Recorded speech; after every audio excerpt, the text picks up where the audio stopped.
Hello student, welcome to equator academy Dehradun. और हम लोग जो है इस वीडियो के थ्रू आपके कुछ इम्पोर्टेंट जो है मध्यकालीन भारत के एमसीक्यू करेंगे जो आपके आने वाले सब इंस्पेक्टर के एग्जाम में आ सकते हैं। चलिए इस वीडियो की शुरुआत करते हैं। तो पहला क्वेश्चन जैसे आपको दिख रहा होगा, निम्नलिखित में कौन भूमि उत्पाद पर लगने वाले कर को इंगित करता है। ठीक है, कर क्या हो गया आपका, सबको पता ही होगा, टैक्स हो गया। तो यानी कि जो आपका भूमि उत्पाद था, लैंड प्रोडक्शन था, उनमें से इन चारों में से कौन से वो कर जो है लगाए जाते थे। जैसे लिखा हुआ है खराज, खुमस, उश्र, ठीक है, मुक्ताई जो है, ये आपको बताना है कि इनमें चारों में से कौन से कर जो हैं वो आपके लगाए जाते थे। किस पे? भूमि उत्पाद पर।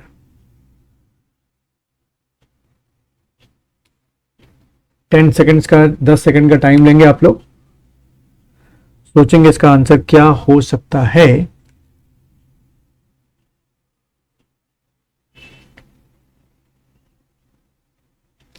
चलिए बच्चों, इसका जो आंसर है वो है आपका डी। ठीक है, डी क्या है? खुराज, सॉरी, खराज जो है वो लगाया जाता था। उश्र जो है वो आपके कर लगाए जाते थे। और मुक्ताई जो है वो आपका कर लगाया जाता था। प्रश्न 2 को देखेंगे। निम्न युग्मों में से कौन सा सही रूप में सुमेलित किया गया है। जैसे कि कोई चार है, चार में से कोई एक है जो सही सुमेलित है। ये सबसे टफेस्ट क्वेश्चन होते हैं क्योंकि 3 तो आपके गलत होते हैं। तो देखिए पहला क्या है, दीवान बंदगान, फिरोज तुगलक, दीवान मुस्तकराज बलबन, दीवान कोही अलाउद्दीन खिलजी, या दीवान अर्ज।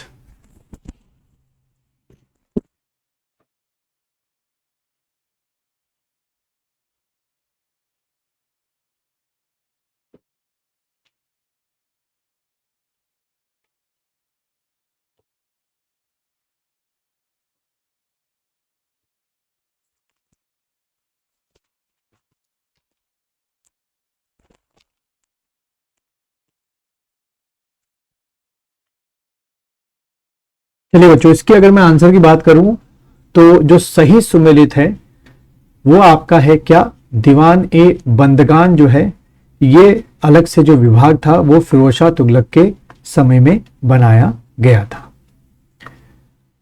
प्रश्न 3 को पढ़ेंगे आप लोग। शब्र कर, यानी कि ये भी आपका क्या हो गया, टैक्स हो गया, लगाया जाता था। ठीक है, शब्र कर क्यों लगाया जाता था या किन पर लगाया जाता था। तो पहला है व्यापार पर लगाया जाता था, आपका सिंचाई पर लगाया जाता था, या गैर मुसलमानों पर लगाया जाता था, या उद्योग पर लगाया जाता था। तो आपको बताना है चारों में से किस पर लगाया जाता था। 10 सेकंड का टाइम लेंगे आप लोग, बताएंगे मुझे इसका आंसर क्या हो सकता है।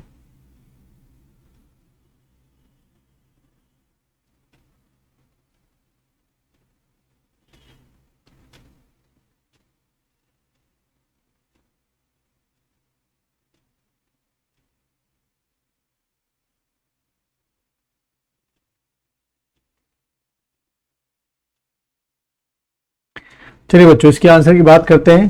तो जो शब्र कर है या था वो आपका सिंचाई पर लगाया जाता था, यानी कि इरिगेशन पर। तो किसान जब पानी को यूज करते थे तो उसके बदले में शब्र कर जो है वो दिया करते थे। अब इसके बारे में भी कई किताबों में लिखा हुआ है कि ये नकद जो है तौर पे कई बार दिया जाता था, और कई बार कुल उपज, यानी कि जो आपकी कुल उपज थी उसमें से भी कुछ शेयर इसका हुआ करता था। लेकिन मेन तौर पे आपको याद रखना है, शब्र कर जो है वो क्या था, एक सिंचाई कर आपका हुआ करता था। प्रश्न 4 को देखेंगे। निम्न में से किस राजवंश के अंतर्गत विजारत का चरम उत्कर्ष हुआ, यानी कि जो वजीर की पोस्ट थी, ठीक है, जो वजीर था आपका, वो सबसे ज्यादा उसकी कह सकते हो कि जो पावर है वो बढ़ गई थी, सबसे इंपॉर्टेंट माना जाता था। इन चारों में से आपको बताना है कि इलबारी था, खिलजी था, तुगलक था, या लोधी था।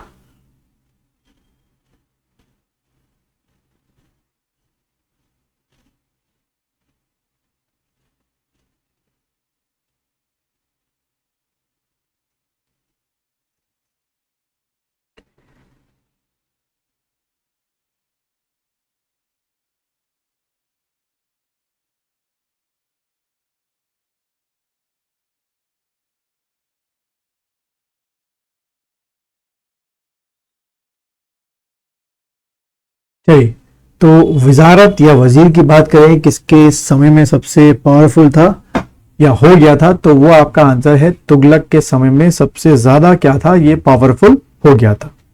चलिए 5वां प्रश्न पढ़ेंगे। दिल्ली सल्तनत में टंका सिक्का निम्न में से किस धातु का बना होता था? टंका सिक्का।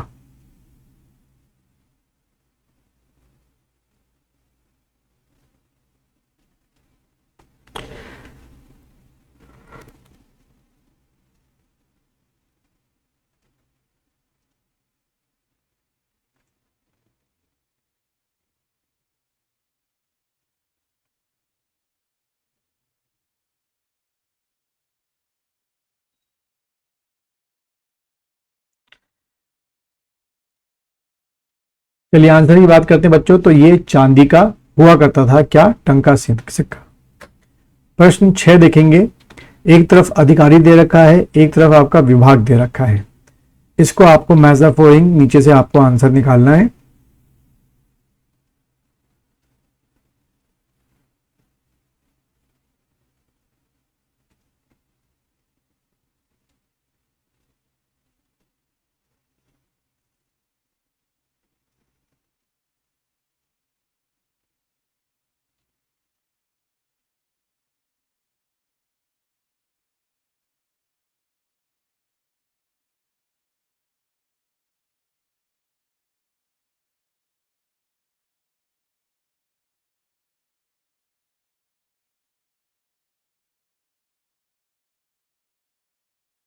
चलिए बच्चों, इसके बात करते हैं। ये वाले क्वेश्चन जो हैं, इसके सब पार्ट बहुत सारे बन सकते हैं। तो इसका सीधा आंसर जो है वो आपका ए है, यानी कि ठीक उसके सामने वाला। वजीर जो था वो अर्थ विभाग से संबंधित था। उसके बाद आरिज ए ममालिक जो है सैन्य विभाग हो गया। सदर उस सुदूर जो है धार्मिक विभाग हो गया। काजी उल कुजात जो है न्याय विभाग हो गया। वरी ए ममालिक गुप्तचर हो गया। दबीर ए खास शाही आदेशन पत्रों की देखरेख हो गया। मुशरिफ ए ममालिक लेखा जोखा अधीक्षक अकाउंट्स कह सकते हो आप। और मुस्तफ़ी ए मुबालिक ये भी आपका लेखा परीक्षक हो गया। इसी तरीके का 7वां क्वेश्चन देखेंगे आप लोग। महत्वपूर्ण विभाग और उनके शासक किसके शासक टाइम पर वो बना आपका, ये बताना है आपको।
चलिए बच्चों, इस आंसर की बात करते हैं। तो इसका आंसर भी आपका जो है वो ए है, उसके सामने सामने लिखा हुआ है। जैसे कि दीवान रियासत का अलाउद्दीन खिलजी, और दीवान कोही मोहम्मद बिन तुगलक, दीवान इश्तिखाक जलाउद्दीन खिलजी, मुस्तक राज जो हो गया अलाउद्दीन खिलजी, दीवान नज़र मोहम्मद बिन तुगलक, और दीवान इमारत मोहम्मद बिन तुगलक।